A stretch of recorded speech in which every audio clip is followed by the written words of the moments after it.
ओम नमो भगवते वासुदेवाय। ओम नमो भगवते वासुदेवाय। ओम नमो भगवते वासुदेवाय। ओम अज्ञानतिमिरान्धस्य ज्ञानाञ्जनाशलाकया चक्षुरुन्मीलितं येन तस्मै श्रीगुरवे नमः। श्रीचैतन्यमनोभीष्टं स्थापितं येन भूतले स्वयं रूपा कदा मह्यं ददाति सोपदान्तिकम्। वन्देऽहं श्रीगुरो श्रीयुतपदकमलं श्रीगुरोन् वैष्णवां च श्रीरूपं साग्रजातं सहगणरघुनाथान्वितं तं सजीवं साद्वैतं सावधूतं परिजनसहितं कृष्णचैतन्यदेवं श्रीराधा कृष्णपादान् सहगणललिता श्रीविशाखान्वितांश्च। हे कृष्णा करुणा सिन्धो दीनबन्धो जगत्पते गोपेश गोपिका कान्ता राधा कान्ता नमोऽस्तुते। तप्तकाञ्चन गौराङ्गी श्रीराधे वृन्दावनेश्वरी वृषभानुसुते देवी प्रणमामि हरिप्रिये। पञ्चकल्पतरूपेश्च कृपा सिन्धोभ्येव च पतितानां पावनेभ्यो वैष्णवेभ्यो नमो नमः। नमो विष्णुपादाय कृष्णप्रेष्ठाय भूतले श्रीमते भक्तिवेदान्त स्वामिन् इति नामिने। नमस्ते सारस्वते देवे गौरवाणी प्रचारिणे निर्विशेष शून्यवादी पाश्चात्यदेशधारिणे। जय श्री कृष्ण चैतन्य प्रभु नित्यानंद श्री अद्वैत गदाधर श्रीवासादि गौर भक्त वृंदा। हरे कृष्ण कृष्ण कृष्ण हरे हरे, हरे राम राम राम हरे हरे। हरे कृष्ण कृष्ण कृष्ण हरे हरे, हरे राम राम राम हरे हरे। हरे कृष्ण कृष्ण कृष्ण हरे हरे, हरे राम राम हरे हरे। हरे कृष्ण। ശ്രീ ശ്രീ രാധാ ഗോവിന്ദ് ടെമ്പിൾ ഇസ്കോൺ ബാംഗ്ലൂരിന്റെ ലെവൽ 2 ഭഗവത്ഗീത ക്ലാസ്സിലേക്ക് എല്ലാവർക്കും സ്വാഗതം. ഹരേ കൃഷ്ണ എല്ലാവർക്കും പ്രണാമം.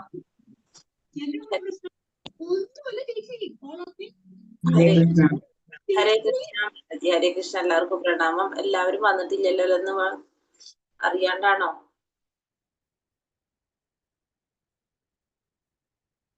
ഹരേ കൃഷ്ണ.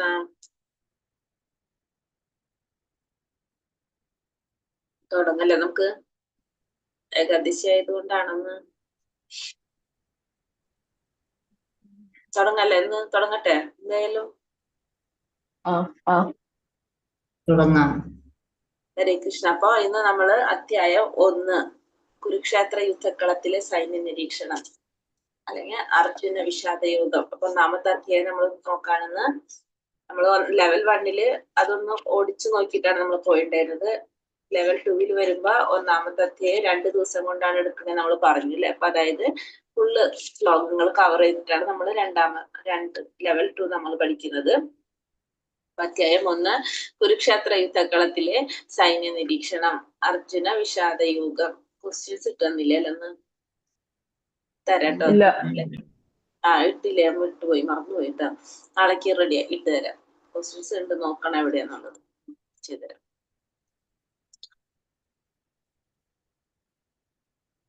അന്താരാഷ്ട്ര കൃഷ്ണാവബോധ സമിതിയുടെ സ്ഥാപകാചാര്യനായ കൃഷ്ണകൃപാമൂർത്തി ദിവ്യപൂജ്യ ശ്രീ ശ്രീമദ് എ.സി. ഭക്തിവേദാന്ത സ്വാമി പ്രഭുപാദരുടെ വ്യാഖ്യാനത്തിന് അടിസ്ഥാനമാക്കിയിട്ടുള്ളതാണ് ഇത് ഭഗവത്ഗീത യഥാരൂപം. നമ്മളത് പറഞ്ഞു കഴിഞ്ഞു, ഓൾറെഡി നമ്മൾ ലെവൽ 1 പറഞ്ഞു. കൃഷ്ണാവബോധ സമിതി, അന്താരാഷ്ട്ര കൃഷ്ണാവബോധ സമിതി അല്ലെങ്കിൽ ഇസ്കോണിന്റെ സ്ഥാപകാചാര്യനായിട്ടുള്ള എ.സി. ഭക്തിവേദാന്ത സ്വാമി പ്രഭുപാദരാണ് ഭഗവത്ഗീത യഥാരൂപത്തിന് വ്യാഖ്യാനം നൽകിയത് നമ്മൾ പറഞ്ഞു. അദ്ദേഹത്തിന്റെ വ്യാഖ്യാനത്തിന് അടിസ്ഥാനമായി ഭഗവത്ഗീത യഥാരൂപമാണ് നമ്മള് പഠിക്കാനായിട്ട് നമ്മൾ തിരഞ്ഞെടുക്കുന്നത് നമ്മൾ പറഞ്ഞു.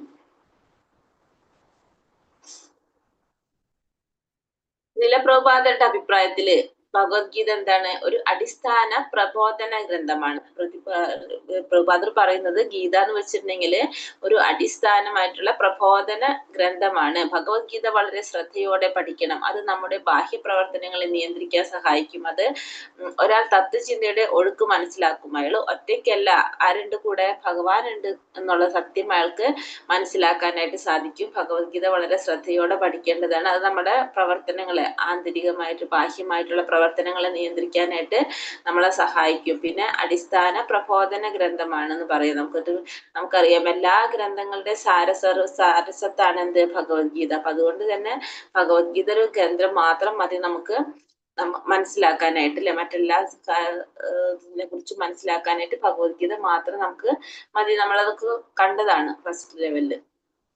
ഈ ഭഗവാന്റെ കാരുണ്യം, ശ്രീ ശങ്കരാചാര്യർ ഗീതയെ അമൃതത്തിന്റെ നദിയായിട്ടാണ് വിശേഷിപ്പിച്ചിരിക്കുന്നത്. ഭഗവത്ഗീതയെ അമൃതത്തിന്റെ നദിയായിട്ടാണ് ശങ്കരാചാര്യർ ഭഗവത്ഗീതയെ വിശേഷിപ്പിച്ചിരിക്കുന്നത്. പിന്നെ മഹാഭാരത ചരിത്രം പറയുന്നുണ്ട്, അർജുനൻ യുദ്ധം ചെയ്യാൻ നിഷേധിക്കുന്നത് ജീവാത്മാവിനോടുള്ള അനുകമ്പയാൽ ഭഗവാൻ ഗീത ഉപദേശിക്കുന്നത്. അടുത്ത സ്ലൈഡുകളിൽ എന്താ വരുന്നെന്നുള്ളത് പറയാണ്. ഫസ്റ്റ് നമ്മള് കുരു വംശത്തെ കുറിച്ചാണ് നമ്മൾ പറയുന്നത്. കുരു ഫാമിലിയില് നമ്മൾ ആദ്യമായിട്ട് എന്ത് പറയാം,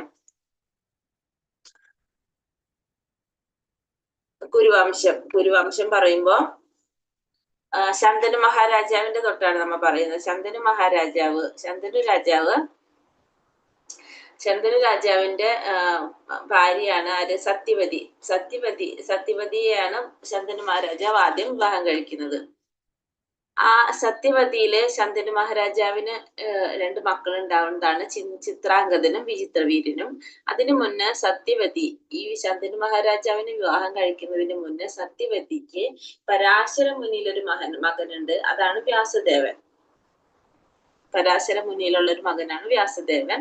അതിനുശേഷമാണ് ശന്തനു മഹാരാജാവിന് വിവാഹം കഴിക്കുന്നത്. അതിലുണ്ടാവുന്ന മക്കളാണ് ചിത്രാംഗതനും വിചിത്രവീര്യനും. അതുകൂടാതെ ശന്തനു മഹാരാജാവിന് ഗംഗയില് ഒരു പുത്രനുണ്ട്, അതാണ് ഭീഷ്മര്.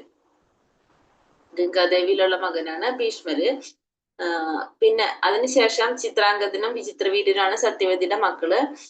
അങ്ങനെ അവരുടെ ചിത്രാംഗതൻ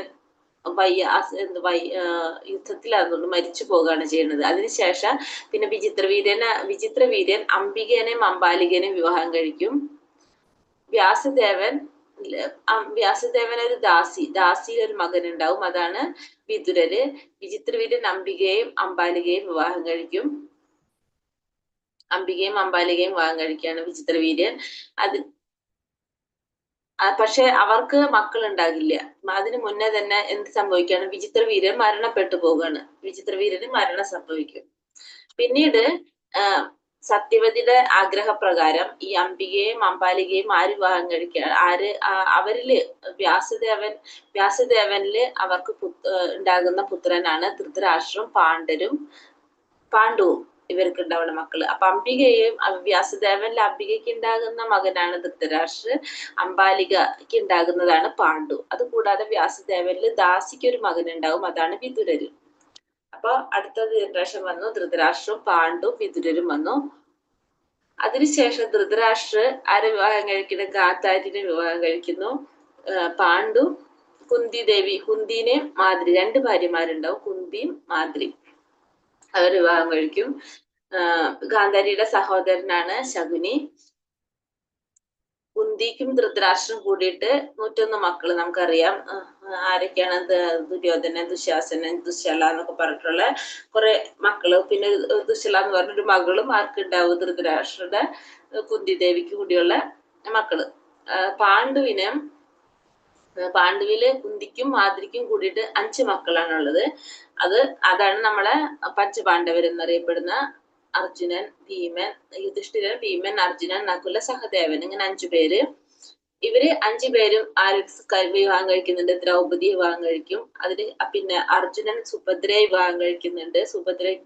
സുഭദ്രയില് അർജുനൻ ഉണ്ടാവുന്ന മകനാണ് അഭിമന്യു. അഭിമന്യുന്റെ ഭാര്യ ഉത്തരയുടെ അഭിമന്യുന്റെ മകനാണ് പരീക്ഷിത്ത് മഹാരാജാവ്. പരീക്ഷിത്തിന്റെ മകൻ ജനമേജയൻ. പിന്നെ സുഭദ്ര എന്ന് പറഞ്ഞാൽ കൃഷ്ണന്റെ ബലരാമന്റെ സഹോദരിയാണ്. ഇതാണ് നമ്മളെ കുരു ഫാമിലി പറയുന്നത്. ഇതാണ് ഇവരുടെ ഒരു ഇതില് പാണ്ഡു എന്ന് പറഞ്ഞാൽ നമുക്ക് മനസ്സിലായി, പാണ്ഡുവും ധൃതരാഷ്ട്രവും ചേട്ടനും അനിയനാണ് അല്ലെ, അംബികയും അംബാലികയുടെയും ഒരച്ഛന്റെ മക്കളാണ് ഇവർ രണ്ടുപേരും. പക്ഷെ ഇവരുടെ മക്കള് ധൃതരാഷ്ട്ര മക്കള്, അതായത് ദുര്യോധനനും അവരും അതുപോലെ തന്നെ പാണ്ഡുവിന്റെ മക്കളും ഇവർക്ക് വേണ്ട അവകാശപ്പെട്ട രാജ്യവും കാര്യങ്ങളൊന്നും നൽകാത്തത് കൊണ്ടാണ് എന്ത് വരുന്നത്, യുദ്ധം വരുന്നത്. അപ്പൊ ദുര്യോധനാദികളെ തോൽപ്പിച്ച യുദ്ധത്തിലൂടെ രാജ്യം കൈക്കലാക്കേണ്ട ഒരു ആവശ്യം ആർക്ക് വന്നു, പാണ്ഡവർക്ക് വന്നു. അതുകൊണ്ടാണ് യുദ്ധം നടക്കുന്നത്. നമുക്ക് അറിയാവുന്നതാണ്. ഇതൊക്കെ ജസ്റ്റ് ഒന്ന് പറഞ്ഞതാണ്. ഇതാണ് കുരു ഫാമിലി. ഇനി ഭഗവത്ഗീതയുടെ വിഭാഗങ്ങള്. ഭഗവത്ഗീത 3 വിഭാഗങ്ങളാണ്. ഒന്ന് കർമ്മയോഗം, ഭക്തിയോഗം, ജ്ഞാനയോഗം. 1 മുതൽ 6 വരെയുള്ള അധ്യായം കർമ്മയോഗം, 7 മുതൽ 12 ഭക്തിയോഗം, 13 മുതൽ 18 വരെയുള്ള അധ്യായം ജ്ഞാനയോഗം എന്ന് അറിയപ്പെടുന്നു. ആചാര്യന്മാർ ഭക്തിയോഗം ശ്രീമദ് ഭഗവത്ഗീതയുടെ മധ്യത്തിലാക്കിയതിന്റെ കാരണം പറഞ്ഞിരിക്കുന്നു. ഭക്തിയോഗമാണ് സെന്ററിലുള്ളത് അല്ലെ. 7 മുതൽ 12 വരെയുള്ള അധ്യായം ഭക്തിയോഗം. അത് എന്തുകൊണ്ടാണെന്ന് പറയുന്നത്, ഭക്തി വളരെ രഹസ്യമായിട്ടുള്ള കാര്യമാണ്. ഭക്തിയാണ് എല്ലാ ഗ്രന്ഥങ്ങളുടെയും സാരാംശം. ഒന്നാമത്തെ പറഞ്ഞാൽ ഭക്തി വളരെ രഹസ്യമായിട്ടുള്ളതാണ്. ഭക്തിയാണ് എല്ലാത്തിന്റെയും സാരാംശം. പിന്നെ ഭക്തി ഇല്ലാതെ എന്തുണ്ടാവില്ല, കർമ്മയോഗവും ജ്ഞാനയോഗത്തിനും ജീവൻ ഉണ്ടാവില്ല. കർമ്മയോഗത്തിനും ജ്ഞാനയോഗത്തിനും ജീവൻ ഉണ്ടാവണമെങ്കിൽ എന്ത് വേണം, ഭക്തിയാണ് അതിന് ജീവൻ നൽകുന്നത്. അപ്പൊ അതുകൊണ്ട് ഭക്തിയോഗം സെന്ററിൽ വെച്ചിരിക്കുന്നു. പൊതുവെ മനുഷ്യരെന്നാണ് അടുപ്പത്തിലാവാതെ വേറൊരാൾക്കും രഹസ്യമായിട്ടുള്ള കാര്യങ്ങളൊന്നും വെളിപ്പെടുത്താറില്ല. അതുകൊണ്ട് തന്നെ ബഹുമാനാർത്ഥം ഭക്തിയെ മധ്യത്തിൽ കൊടുത്തിരിക്കുന്നു. ഏറ്റവും പ്രാധാന്യമുള്ളതിനാൽ ഭക്തി മധ്യത്തിൽ കൊടുത്തിരിക്കുന്നു. ഉദാഹരണം, തന്റെ സൈന്യത്തോടൊപ്പം യാത്ര ചെയ്യുന്ന രാജാവ് മധ്യത്തിലാണ്, അദ്ദേഹം സുരക്ഷിതനാണ്. അപ്പൊ ഇത്രയൊക്കെ കാരണങ്ങളാണ് ആചാര്യന്മാർ പറഞ്ഞിരിക്കുന്നത്. എന്തുകൊണ്ടാണ് ഭക്തി യോഗത്തെ മധ്യത്തിൽ വെച്ചിരിക്കുന്ന. കർമ്മയോഗം 1 മുതൽ 6 വരെ അധ്യായം കഴിഞ്ഞ് 7 മുതൽ 12 വരെയാണ് ഭക്തിയോഗം വെച്ചിരിക്കുന്നത്. അതിന് ശേഷമാണ് ജ്ഞാനയോഗം തുടങ്ങുന്നത്. അപ്പൊ എന്തുകൊണ്ട് ഭക്തിയോഗം സെന്ററിൽ വെച്ചിരിക്കുന്നു എന്നുള്ള കാരണങ്ങൾ ആചാര്യന്മാര് പറയണം. നമുക്കറിയാവുന്നതാണ്. 1ാമത്തെ ലെവലിൽ പഠിച്ചിട്ടുണ്ട്.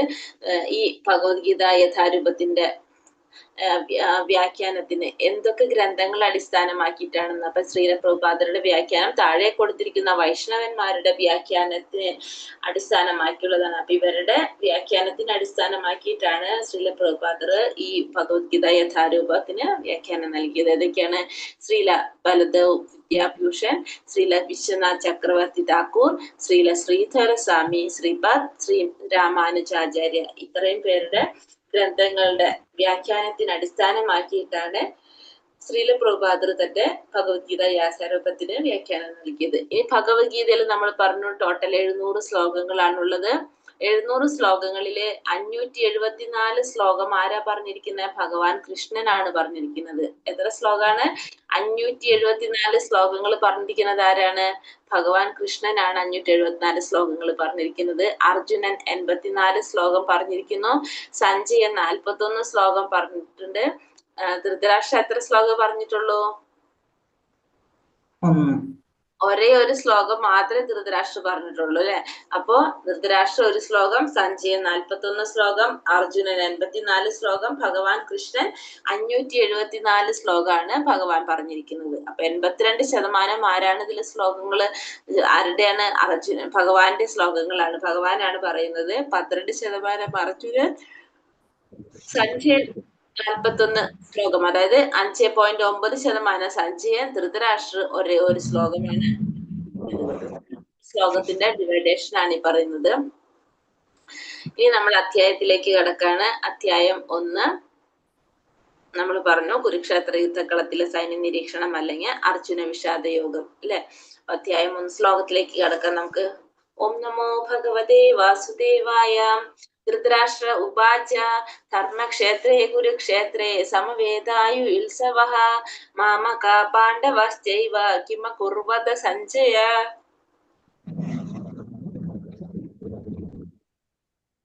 ധൃതരാഷ്ട്ര പറഞ്ഞു,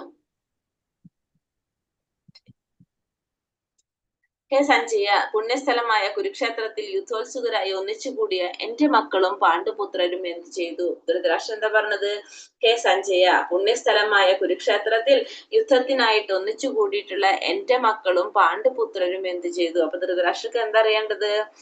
കുരുക്ഷേത്ര യുദ്ധഭൂമിയില് യുദ്ധത്തിനായി വന്നിട്ട് കൂടിയിട്ടുള്ള എന്റെ മക്കളും പാണ്ഡുവിന്റെ മക്കളും എന്ത് ചെയ്തു എന്നാണ് ആർക്കറിയേണ്ടത്? ധൃതരാഷ്ട്രക്ക് അറിയേണ്ടത്. ധൃതരാഷ്ട്ര ആരോടാ ചോദിക്കുന്നത്? സഞ്ജയനോട് ചോദിക്കുകയാണ്. വ്യാസശിഷ്യനായിരുന്നു സഞ്ജയൻ. വ്യാസദേവന്റെ കരുണയാൽ ധൃതരാഷ്ട്രയുടെ കൊട്ടാരത്തിൽ ഇരുന്നു കൊണ്ട് തന്നെ കുരുക്ഷേത്ര യുദ്ധത്തിലെ യുദ്ധരംഗം കാണാൻ അദ്ദേഹത്തിന് സാധിച്ചിരുന്നു. ധർമ്മപിതാവായ കൃഷ്ണന്റെ സാന്നിധ്യത്തിൽ ധർമ്മഭൂമിയായ കുരുക്ഷേത്രത്തിൽ വച്ച് വിളനിലത്തിലെ കളകളെ എന്ന പോലെ ധൃതരാഷ്ട്രപുത്രന്മാരായ ദുര്യോധനാദികളെ പൂർണ്ണമായി നശിപ്പിക്കുമെന്നും യുധിഷ്ഠിരന്റെ നേതൃത്വത്തിലുള്ള ധാർമ്മികത ഭഗവാൻ നാടുവാഴിക്കുമെന്നും ഇതിന്റെ തുടക്കത്തിൽ നിന്ന് തന്നെ വ്യക്തമാകുന്നതാണ്. അപ്പൊ വ്യാസശിഷ്യനായിരുന്നു സഞ്ജയൻ. അപ്പൊ നമുക്കറിയാം എന്തുകൊണ്ടാണ് ധൃതരാഷ്ട്ര സഞ്ജയനോട് ചോദിക്കുന്നത്? വ്യാസശിഷ്യനായിരുന്നു സഞ്ജയൻ. വ്യാസദേവന്റെ കരുണ കൊണ്ട് തന്നെ ധൃതരാഷ്ട്ര കൊട്ടാരത്തിൽ ഇരുന്നു കൊണ്ട് കുരുക്ഷേത്രത്തിലെ യുദ്ധരംഗം കാണാൻ ആർക്ക് സാധിച്ചിരുന്നു? സഞ്ജയന് സാധിച്ചിരുന്നു. അതുകൊണ്ടാണ് ധൃതരാഷ്ട്രൻ എന്ത് ചെയ്യുന്നത്? സഞ്ജയനോട് പോർക്കളത്തിലെ യുദ്ധഭൂമിയിലെ രംഗങ്ങൾ എന്തൊക്കെയാണെന്ന് പറയാനായിട്ട് ആവശ്യപ്പെട്ടുകൊണ്ടിരുന്നത്. പക്ഷെ ഇവിടെ ധൃതരാഷ്ട്രൻ എന്താണ് ചോദിച്ചത് സഞ്ജയന്റെ അടുത്ത്? തന്റെ മക്കളും പാണ്ഡുപുത്രരും എന്ത് ചെയ്തു എന്നാണ് ചോദിക്കുന്നത്.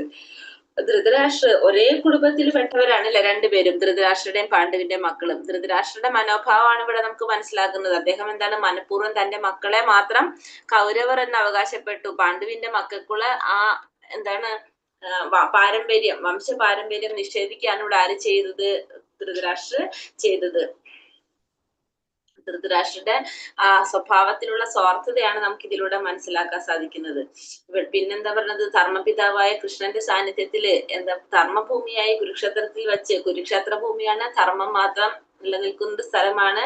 അപ്പൊ അതിനൊരു എക്സാമ്പിൾ എങ്ങനെ പറഞ്ഞിരിക്കുന്ന വിളനിലത്തിലെ കളകളെ എന്ന പോലെ. കാരണം നമ്മൾക്കറിയാം, നമ്മൾ പാടത്തൊക്കെ കുറെ കളകൾ ഉണ്ടാവും. അതായത് നമ്മൾ എന്തെങ്കിലും കൃഷി ചെയ്യുമ്പോൾ അതിന്റെ ഇടയിൽ കുറെ വേണ്ടാത്ത കളകൾ വരില്ല, പുല്ലുകൾ വരുന്നുണ്ട്. അതൊക്കെ പറിച്ചു കളയുന്നത് പോലെ ധൃതരാഷ്ട്രപുത്രന്മാരായിട്ടുള്ള ദുര്യോധനാദികളെ പൂർണ്ണമായിട്ട് നശിപ്പിക്കുമെന്നും യുധിഷ്ഠിരനെ അതായത് നേതൃത്വത്തിലുള്ള ധാർമ്മികതയെ നാടുവാഴിക്കുമെന്നും ഇതിന്റെ തുടക്കത്തിൽ നിന്ന് വ്യക്തമാകുന്നുണ്ട്. അപ്പൊ അത് എടുത്ത് പറയണ എന്താണ്? ധർമ്മക്ഷേത്രേ കുരുക്ഷേത്രേ എന്ന വാക്കിന്റെ പൊരുള് അതാണ് ഇതിൽ നിന്ന് മനസ്സിലാക്കുന്നത്. ധർമ്മക്ഷേത്രേ കുരുക്ഷേത്ര എന്ന് പറഞ്ഞു കഴിഞ്ഞാല് ധർമ്മത്തില്, കുരുക്ഷേത്ര ഭൂമിയിൽ എന്തിനാണ് നിലനിൽപ്പ്? ധർമ്മത്തിനാണ് നിലനിൽപ്പ്. അപ്പൊ ആ ധർമ്മം നിലനിർത്തണമെങ്കിൽ എന്ത് ചെയ്യണം? ആ അധർമ്മം പ്രവർത്തിക്കുന്നവരെ മുഴുവനും ഇവിടെ നിന്ന് ഇല്ലാതാക്കുമെന്ന് ഈ ശ്ലോകത്തിലൂടെ തന്നെ നമ്മളത് മനസ്സിലാക്കി തരുന്നുണ്ട്. അതാണ് ആ 1ാമത്തെ ശ്ലോകത്തിന്റെ ആ പൊരുളായിട്ട് പറയണത്. കാരണം ധർമ്മക്ഷേത്രേ ആ സ്ഥലത്തിന്റെ പ്രത്യേകത ധർമ്മം മാത്രം നിലനിൽക്കുന്ന സ്ഥലമാണിത്, ഈ കുരുക്ഷേത്ര ഭൂമി. ധർമ്മക്ഷേത്രേ കുരുക്ഷേത്ര എന്ന് പറയുന്നത് അതുകൊണ്ടാണ്. സഞ്ജയ ഉവാച ദൃഷ്ടാ തു പാണ്ഡവാനീകം വ്യൂഢം ദുര്യോധനസ്തഥാ ആചാര്യമുപസംഗമ്യ രാജാവചനമബ്രവീത്. സഞ്ജയൻ പറഞ്ഞു, അല്ലയോ രാജാവേ, പാണ്ഡുപുത്രന്മാർ സജ്ജമാക്കിയ സൈന്യത്തെ കണ്ട് ദുര്യോധന മഹാരാജാവ് ആചാര്യന്റെ മുമ്പിൽ ചെന്ന് ഇങ്ങനെ പറഞ്ഞു. ഇപ്പൊ പിന്നത്തിൽ എന്ന് പറഞ്ഞത് സഞ്ജയനോട് ചോദിക്കുകയാണ് ചെയ്തത്. അപ്പൊ സഞ്ജയൻ എന്താ പറഞ്ഞത്? അല്ലയോ രാജാവേ, പാണ്ഡുപുത്രന്മാർ സജ്ജമാക്കിയ സൈന്യത്തെ കണ്ട്. അപ്പൊ പാണ്ഡുവിന്റെ മക്കള് തയ്യാറാക്കിയിട്ടുള്ള സൈന്യത്തെ കണ്ടിട്ട് ആര് കണ്ടിട്ടാ? ദുര്യോധനൻ കണ്ടിട്ട് ആചാര്യന്റെ മുമ്പിൽ ചെന്നിട്ട് ഇങ്ങനെ പറഞ്ഞു. ദുര്യോധനന്റെ ആചാര്യൻ ആരാണ്? ഓർമ്മയുണ്ടോ? ദുര്യോധനന്റെ ആചാര്യൻ എന്ന് വെച്ചാൽ ആരാണ് പറയുന്നത്? ദ്രോണാചാര്യ ദുര്യോധനൻ പറയാണ്. ദുര്യോധന മഹാരാജാവ് എന്നാണ് ഇവിടെ ആര് പറഞ്ഞിരിക്കുന്നത്? സഞ്ജയൻ പറഞ്ഞിരിക്കുന്നത്. എന്തിനാണ്? ധൃതരാഷ്ട്രനെ സന്തോഷിപ്പിക്കാൻ വേണ്ടിയിട്ട്. അപ്പൊ പറഞ്ഞിരിക്കുന്ന പറഞ്ഞ ജനനം മുതൽക്ക് അന്ധനായിരുന്നു ധൃതരാഷ്ട്രൻ. ദുർഭാഗ്യവശാൽ ആധ്യാത്മിക വീക്ഷണവും അദ്ദേഹത്തിനില്ല. ധർമ്മത്തെ സംബന്ധിച്ചിടത്തോളം തന്റെ മക്കളും അത്ര തന്നെ അന്ധരാണെന്ന് അദ്ദേഹത്തിന് നന്നായിട്ട് അറിയാം. അപ്പൊ ധൃതരാഷ്ട്രൻ ജന്മനാ തന്നെ അന്ധനാണ്. എന്താ പറയാ, ആധ്യാത്മികമായിട്ടുള്ള വീക്ഷണവും ആർക്കില്ല, അദ്ദേഹത്തിനില്ല. ഭൗതികമായിട്ടുള്ളത് മാത്രല്ല, ആധ്യാത്മിക രീതിയിലും അദ്ദേഹത്തിന് ഒന്നും, അദ്ദേഹം അന്ധനാണെന്ന് പറയും. അദ്ദേഹത്തിന് ഒന്നും അറിയില്ല. ധർമ്മത്തെ സംബന്ധിച്ചിടത്തോളം തന്റെ മക്കളും അത്രത്തോളം തന്നെ അന്ധരാണ് അല്ലെ. അത് ആർക്കറിയാം നന്നായിട്ട്? ധൃതരാഷ്ട്രൻ അറിയാം. അതുകൊണ്ടാണ് ധൃതരാഷ്ട്രൻ ആരടുത്ത് ചോദിക്കുന്നത്? സഞ്ജയന്റെ അടുത്ത് ഇങ്ങനെ തന്റെ മക്കളെ പറ്റി ചോദിച്ചുകൊണ്ടിരിക്കുന്നത്. അപ്പൊ ദുര്യോധനൻ എന്ത് ചെയ്യാണ്? ദുര്യോധനൻ ഇപ്പൊ ആചാര്യന്റെ അടുത്ത് പോയിട്ട് പാണ്ഡവരുടെ ആ സേനയെ കണ്ടിട്ട് ദുര്യോധനൻ ആചാര്യന്റെ അടുത്ത് ചെന്നിട്ട്, അതായത് ദ്രോണാചാര്യരുടെ അടുത്ത് ചെന്നിട്ട് മറ്റേ നമ്മളെ എന്താ പറയാ പാണ്ഡവരുടെ സൈന്യത്തെ കുറിച്ച് പറയാനായിട്ട് ചെല്ലാണ് ചെയ്യുന്നത്. അതിനെ പറ്റി അറിയിക്കാനായിട്ടാണ് ആരുടെ അടുത്ത് ചെല്ലുന്നത്? ദ്രോണാചാര്യരുടെ അടുത്ത് ദുര്യോധനൻ ചെല്ലുന്നത്. ഇനി ദുര്യോധനൻ എന്താ പറയുന്നത്? പാശ്ചാത്യം പാണ്ഡുപുത്രാണാം ആചാര്യ മഹതീം ചമും വ്യൂഢാം ദ്രുപദപുത്രേണ തവ ശിഷ്യേണ ധീമത. അല്ലയോ ആചാര്യ, അങ്ങയുടെ ശിഷ്യനും ബുദ്ധിശാലിയുമായ ദ്രുപദപുത്രൻ ഒരുക്കി നിർത്തിയിട്ടുള്ള ഈ മഹത്തായ പാണ്ഡവ സൈന്യത്തെ ഒന്ന് നോക്കൂ. ഇവിടെ പറയാണ്, അല്ലയോ ആചാര്യ, ആചാര്യനോട് പറയാണ്, അങ്ങയുടെ ശിഷ്യനും ബുദ്ധിശാലിയുമായ ദ്രുപദപുത്രനെ ഒരുക്കി നിർത്തിയിട്ടുള്ള ഈ മഹത്തായ പാണ്ഡവ സൈന്യത്തെ ഒന്ന് നോക്കൂ. ഇവിടെ അങ്ങയുടെ ശിഷ്യൻ, ബുദ്ധിശാലി, പിന്നെ ആരാണ്? ദ്രുപദപുത്രൻ. അങ്ങനെയാണ് വിശേഷിപ്പിച്ചിരിക്കുന്നത്. ആരെയാണ് വിശേഷിപ്പിച്ചിരിക്കുന്നത് അറിയുണ്ടോ? ശിഷ്യനാണ്, ബുദ്ധിശാലിയാണ്, ദ്രുപദന്റെ പുത്രനാണ്. ഒരാളുടെ പേരാണല്ലേ. ആരാണത്? ദൃഷ്ടദ്യുമ്നനെയാണ് അങ്ങനെ പറഞ്ഞിരിക്കുന്നത്. കാരണം ദൃഷ്ടദ്യുമ്നന്റെ പേര് പറയാതെ, എന്തുകൊണ്ടാണ് അങ്ങനെ പറയാൻ കാരണം? ദ്രുപദ രാജാവ്, അതായത് ദ്രുപദ രാജാവ് എന്ന് വെച്ചിട്ടുണ്ടെങ്കിൽ ദ്രൗപദിയുടെ പിതാവാണ്. അവരായിട്ട് ആർക്ക് ഒരു വൈരാഗ്യം ഉണ്ടായിരുന്നു? ദ്രോണാചാര്യർക്ക് ഒരു വൈരാഗ്യം ഉണ്ടായിരുന്നു. അപ്പൊ അതിന്റെ ഫലമായിട്ട് ദ്രുപദ രാജാവ് എന്ത് ചെയ്തു? ഒരു യാഗം നടത്തി. ആ യാഗത്തില് ദ്രോണാചാര്യരെ വധിക്കാനായിട്ട് ശേഷിയുള്ള ഒരു പുത്രന് വേണമെന്നുള്ള വരം നേടി. അങ്ങനെയാണ് ആര് ജന്മം എടുക്കുന്നത്?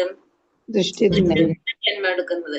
അപ്പൊ ആ ദൃഷ്ടദ്യുമ്നൻ ജനിച്ചതിന് ശേഷം ദൃഷ്ടദ്യുമ്നന് എന്ത് വേണം? രാജാവാണ് അല്ലെ. അപ്പൊ അതുകൊണ്ട് തന്നെ ഈ ആയോധന കലകളും അതൊക്കെ അഭ്യസിക്കണം. അപ്പൊ അതിനു വേണ്ടിയിട്ടും ഈ രാജാവ് ആരുടെ അടുത്തേക്ക് തന്നെയാണ് പറഞ്ഞയച്ചത്? ദ്രോണാചാര്യ തന്നെയാണ് ആയോധന മുറകളെല്ലാം പഠിപ്പിക്കാൻ വേണ്ടിയിട്ട് അയച്ചത്. അപ്പൊ അയച്ചപ്പോ ഒരു ബ്രാഹ്മണനാണ് ആര്? ദ്രോണാചാര്യര്. ആ ഉദാരമതിയായിട്ടുള്ള ഒരു ബ്രാഹ്മണൻ. ആ ബ്രാഹ്മണൻ എന്ത് ചെയ്തു? ആ ബ്രാഹ്മണൻ എന്ന നിലയിൽ അദ്ദേഹം ദൃഷ്ടദ്യുമ്നനെ തന്റെ ശിഷ്യനായിട്ട് സ്വീകരിച്ച് എല്ലാ തരത്തിലുള്ള ആയോധന മുറകളെല്ലാം പഠിപ്പിച്ചു കൊടുത്തു. ഇപ്പോ എന്താണ് ചെയ്യുന്നത്? കുരുക്ഷേത്ര യുദ്ധത്തില് ദൃഷ്ടദ്യുമ്നൻ ആരുടെ സഹായിയാണ്? പാണ്ഡവരുടെ സഹായിയാണ്. അപ്പൊ ദ്രോണാചാര്യരിൽ നിന്ന് കിട്ടിയിട്ടുള്ള അറിവുകൾ മുൻനിർത്തിയിട്ടാണ് ആര് പാണ്ഡവ സൈന്യത്തെ സംവിധാനം ചെയ്യുന്നത്? ദ്രോണാചാര്യരുടെ ശിഷ്യനായിട്ടുള്ള ദൃഷ്ടദ്യുമ്നൻ ഇതെല്ലാം സംവിധാനം നടത്തുന്നത്. അപ്പൊ ദ്രോണാചാര്യർ ഇവിടെ വിട്ടുവീഴ്ചയ്ക്ക് ഇനി ഒന്നും തയ്യാറാകാതിരിക്കാനായിട്ട് ജാഗരൂകനായിട്ട് ഇരിക്കണം എന്ന് വിചാരിച്ചിട്ടാണ് ആരിതൊക്കെ പറയുന്നത്? ദുര്യോധനൻ ഇത് പറയുന്നത്. കാരണം ദ്രോണാചാര്യരുടെ അടുത്ത് ദൃഷ്ടദ്യുമ്നൻ എന്ന് പേര് പറയുന്നേക്കാളും ദ്രുപദപുത്രൻ എന്ന് പറയുമ്പോ ഒരു ദേഷ്യം ആർക്ക് കൂടുതൽ വരാം എന്ന് അർജുനൻ ചിന്തിക്കുന്നത്. ദ്രോണാചാര്യർക്ക് വരാം. ആ ദേഷ്യം, വൈരാഗ്യം ഉള്ളത് കൊണ്ട് അങ്ങനെ വരും എന്ന് ചിന്തിച്ചിട്ടാണ് ഇവിടെ ആര് പറയുന്നത്? ദുര്യോധനൻ. അതുകൊണ്ടാണ് അങ്ങയുടെ ശിഷ്യനും ബുദ്ധിശാലിയുമായ ദ്രുപദപുത്രൻ എന്ന് ഇവിടെ എടുത്തു പറയാനായിട്ട് കാരണം. നയതന്ത്രജ്ഞനാണ് ദുര്യോധനൻ. നയതന്ത്രജ്ഞനായ ദുര്യോധനന് സർവ്വസൈന്യാധിപനും മഹാബ്രാഹ്മണനുമായ ദ്രോണാചാര്യന്റെ തെറ്റുകളെ ചൂണ്ടിക്കാട്ടേണ്ടിയിരിക്കുന്നു. ദ്രോണാചാര്യർ യുദ്ധത്തിൽ ഒരു വിട്ടുവീഴ്ചയ്ക്കും തുനിയാതെ ജാഗരൂകനായിരിക്കാമെന്ന് ഉദ്ദേശിച്ചിട്ടാണ് ദുര്യോധനൻ ആചാര്യന്റെ തെറ്റ് ചൂണ്ടിക്കാട്ടിയത്. അപ്പൊ അതുകൊണ്ടാണ് വീണ്ടും ഇതേപോലത്തെ സംഭവങ്ങൾ ഇല്ലാതിരിക്കാൻ വേണ്ടിയിട്ടാണ് ആചാര്യന്റെ അടുത്ത് ദുര്യോധനൻ എന്ത് ചെയ്യുന്നത്? ഇങ്ങനൊരു മുന്നറിയിപ്പ് പോലെയാണ് ഇതൊക്കെ നൽകുന്നത്. അത്ര ശൂരാമഹേശ്വസീമാർജുന സമായുധി യുധാനോ വിരാടശ്ച ദ്രുപദശ്ച മഹാരഥഃ. ഭീമാർജുനന്മാരോട് കിടനിൽക്കുന്ന യുധാനൻ, വിരാടൻ, ദ്രുപദൻ എന്നീ വില്ലാളി വീരന്മാർ ആ സൈന്യത്തിലുണ്ട്. അപ്പൊ ആ സൈന്യത്തിൽ വേറെ ആരൊക്കെയുള്ളത്? ഭീമാർജുനന്മാരോട് കിടനിൽക്കുന്നത്. ഇനി ഓരോ യുദ്ധത്തിന്റെ ആ സൈന്യത്തില് ആരൊക്കെ ഉണ്ടെന്നാണ് ഇനിയുള്ള ശ്ലോകങ്ങളിലൂടെ പറഞ്ഞത്. അപ്പൊ ആരൊക്കെയാണ് പറഞ്ഞത്? ഭീമാന്മാരോട് കിടനിൽക്കുന്ന യുയുധാനൻ, വിരാടൻ, ദ്രുപദൻ ഇവരൊക്കെ ഇതിലുണ്ട്. എങ്ങനെയുള്ള വില്ലാളി വീരന്മാരൊക്കെ ആ സൈന്യത്തിലുണ്ടെന്നാണ് പറയുന്നത്. അപ്പൊ ഇവൻ മാത്രല്ല, ആര്? ദ്രോണാചാര്യരുടെ ശിഷ്യനായിട്ടുള്ള ദൃഷ്ടദ്യുമ്നൻ മാത്രമല്ല, അത് കൂടാതെ ആരൊക്കെയുണ്ട്? യുയുധാനനുണ്ട്, വിരാടനുണ്ട്, ദ്രുപദനുണ്ട്. ഇവരൊക്കെ ആ സൈന്യത്തിലുണ്ട്. അപ്പൊ ദൃഷ്ടദ്യുമ്നനെ മാത്രം നമുക്ക് പറയാൻ പറ്റില്ല. ദൃഷ്ടദ്യുമ്നനെ കൂടാതെ ഇവരെ പോലുള്ളവരും അതിലുണ്ടെന്ന് ദുര്യോധനൻ പറയാണ്. ദൃഷ്ടകേതു ചൈകിതാന കാശിരാജശ്ച വീര്യവാൻ പുരൂജിത് കുന്തിഭോജശ്ച ശൈബശ്ച നരപുംഗവഃ. ദൃഷ്ടകേതു, ചൈകിതാനൻ, കാശി രാജാവ്, പുരൂജിത്, കുന്തിഭോജൻ, ശൈബ്യൻ എന്നീ വീരന്മാരായ യോദ്ധാക്കളും അവിടെ സന്നിഹിതരായിട്ടുണ്ട്. അപ്പൊ ദൃഷ്ടകേതു ഉണ്ട്, ചൈകിതാനൻ, കാശി രാജാവ്, പുരൂജിത്ത്, കുന്തിഭോജൻ, ശൈബ്യൻ എന്നീ വീരന്മാരായ യോദ്ധാക്കളും എന്തുണ്ട്? ഇവിടെ സന്നിഹിതരായിട്ടുണ്ട്. അപ്പൊ ഓരോരുത്തരെ പറ്റി യുദ്ധത്തിൽ ആരൊക്കെ ഉണ്ടെന്നുള്ളതാണ് ഈ പറഞ്ഞു പോയിക്കൊണ്ടിരിക്കുന്നത്. യുധാമന്യശ്ച വിക്രാന്ത ഉത്തമൗജാശ്ച വീര്യവാൻ സൗഭദ്രോ ദ്രൗപദേയാശ്ച സർവ ഏവാ മഹാരഥഃ. കൂടാതെ പരാക്രമിയായ യുധാമന്യു, ബലവാനായ ഉത്തമൗജസ്, സുഭദ്രാപുത്രൻ, ദ്രൗപദിയുടെ മക്കൾ എന്നിവരും യുദ്ധത്തിനൊരുങ്ങി നിൽക്കുകയാണ്. ഇവരെല്ലാം മഹാരഥന്മാർ തന്നെ. അപ്പൊ യുദ്ധാമന്യു, ബലവാനായ ഉത്തമൗജസ്, സുഭദ്രാപുത്രന്മാര്, ദ്രൗപദിയുടെ മക്കള് എന്നിവരും എന്തുണ്ട്? യുദ്ധത്തിനൊരുങ്ങി നിൽക്കുന്നുണ്ട്. അപ്പൊ ഇവരെല്ലാവരും ആരാണ്? മഹാരഥന്മാരാണെന്നാ പറയുന്നത്. മഹാരഥന്മാരെന്ന് പറഞ്ഞാല് 60,000 യോദ്ധാക്കളെ ഒറ്റയ്ക്ക് തന്നെ ഒറ്റയ്ക്ക് പോരാടാറ് 60,000 യോദ്ധാക്കളുമായിട്ട് ഒരേ സമയത്ത് പോരാടാൻ സാധിക്കുന്നവരെ നമുക്ക് എന്ത് പറയാം? മഹാരഥന്മാരെന്ന് പറയാനായിട്ട് സാധിക്കും. അപ്പോ മഹാരഥന്മാരാണെന്ന് പറയാണ് ആരൊക്കെയാണ്? ദ്രൗപദിയുടെ ബലവാനായ ഉത്തമൗജസ്, സുഭദ്രാപുത്രൻ, ദ്രൗപദിയുടെ മക്കള് എന്നിവരും യുദ്ധത്തിന് ഇവരൊക്കെ ആരാണ്? മഹാരഥന്മാരാണ്. കാരണം ഇവർക്ക് ഒറ്റയ്ക്കടിക്ക് എന്ത് ചെയ്യാൻ പറ്റും?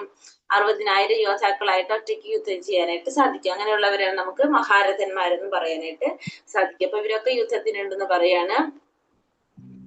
അസ്മാകം തു വിശിഷ്ടായേ താനി ബോധാദിജോത്തമ നായക മമ സൈന്യസ്യ സംചർത്തം താൻ ബ്രവീമിതേ.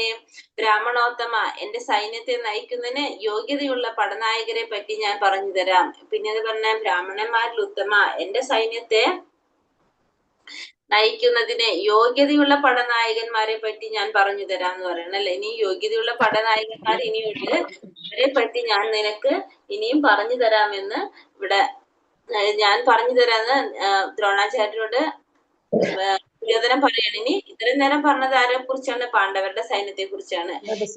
നമ്മുടെ സ്വന്തം സൈന്യത്തെ കുറിച്ച് പറഞ്ഞു തരാനായിട്ടുള്ളത് പറഞ്ഞു തരാൻ പോവാണ് ആര്? ദുര്യോധനൻ.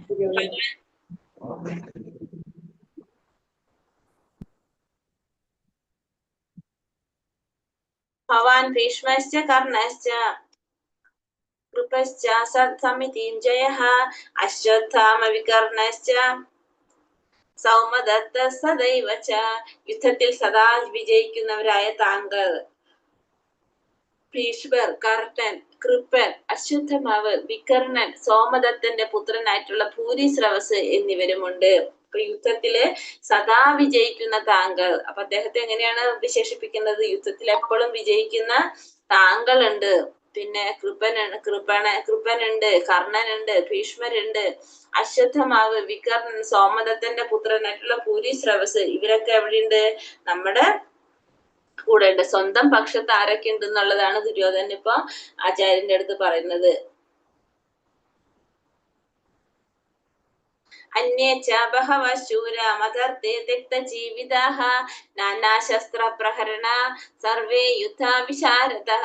എനിക്ക് വേണ്ടി സ്വജീവിതം സമർപ്പിക്കാൻ ഒരുങ്ങി വന്നവരായിട്ട് ഇനിയുമുണ്ട് പല വീരയോദ്ധാക്കൾ. അപ്പൊ ഇത് മാത്രല്ല, എനിക്ക് വേണ്ടിയിട്ട് ഇനിയും ജീവൻ കളയാൻ വേണ്ടി വന്നിട്ടുള്ള കുറെ വീരയോദ്ധാക്കൾ ഇനിയുമുണ്ട്. നാനാവിധത്തിലുള്ള ആയുധങ്ങൾ കൈവശമുള്ളവരും സമരമുറകളിൽ സുപരിചിതരുമാണവർ. അപ്പൊ പലതരത്തിലുള്ള ആയുധങ്ങൾ കൈവശം വെച്ചിരിക്കുന്നവരും സമരമുറകളിലൊക്കെ വളരെ പരിചയമുള്ളവരുമാണ് അവരെല്ലാവരും. അപ്പൊ അവരൊക്കെ എനിക്ക് വേണ്ടിയിട്ട് സ്വന്തം ജീവിതം കളയാൻ ഒരുങ്ങി വന്നിരിക്കുന്നവരാണെന്ന് ദുര്യോധനൻ ആരോട് പറയാണ്? ദ്രോണാചാര്യരോട് പറഞ്ഞു കൊടുക്കാണ്. മറ്റൊരു വിധത്തിൽ പറയുകയാണെങ്കിൽ പാപിയായ ദുര്യോധനന്റെ പക്ഷത്ത് ചേർന്നത് കൊണ്ട് തന്നെ കുരുക്ഷേത്ര യുദ്ധത്തിൽ അവർ കൊല്ലപ്പെടുമെന്ന് തീർച്ചയാണ്. അപ്പൊ മറ്റൊരു തരത്തിൽ നമുക്ക് പറയുകയാണെങ്കിൽ എന്താണ്?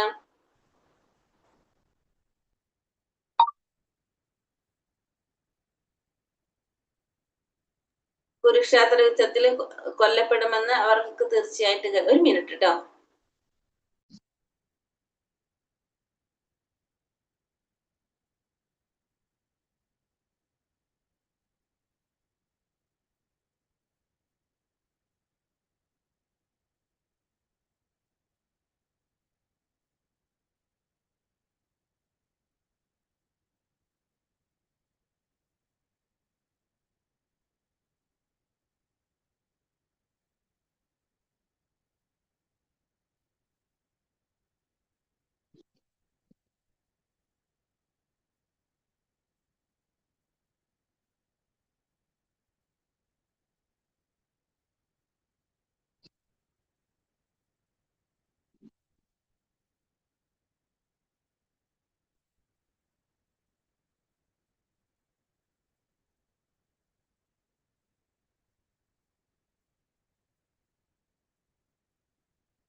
ഹരേ കൃഷ്ണ.